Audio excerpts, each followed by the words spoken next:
ఈ పాలు పోసే వ్యక్తి ఫోన్లో మాట్లాడుతున్నప్పుడు ఈ అబ్బాయి మెల్లగా ఇక్కడికి వచ్చి ఇతని పాల క్యాన్, పాల డబ్బాలో కొన్ని డబ్బులు పెట్టి ఇక్కడి నుండి పారిపోతాడు. పాలు పోసే వ్యక్తి ఫోన్లో చాలా బిజీగా ఉండటం వలన ఇతనికి ఏమీ తెలియదు. ఆ తరువాత ఇతను తన ఇంటికి వచ్చి తన కూతురికి ఆ పాల క్యాన్ను శుభ్రం చేయమని ఇస్తాడు.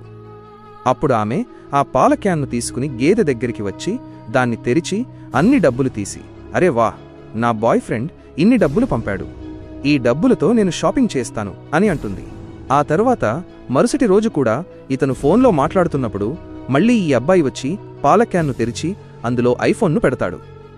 కాని అప్పుడే ఈ ఎరుపు స్వెటర్ వేసుకున్న అబ్బాయి అతన్ని పట్టుకుని అతనితో ఏం చేస్తాడో చూసే ముందు, ఆగునైనా, నన్ను చూసి విస్మరించకు, లేకపోతే నీకు చెడు సమయం వస్తుంది. ఒక్కసారి కామెంట్లలో హర్ హర్ మహాదేవ్ అని రాసి వీడియోకి ఒక లైక్ చేసి ఛానల్ను సబ్స్క్రైబ్ చేయి. నీ ప్రతి కోరిక నెరవేరుతుంది. ఆ తరువాత పాలు పోసే వ్యక్తి ఆ అబ్బాయిని అడుగుతాడు, నువ్వు నా పాల క్యాన్లో ఐఫోన్ను ఎందుకు పెడుతున్నావు?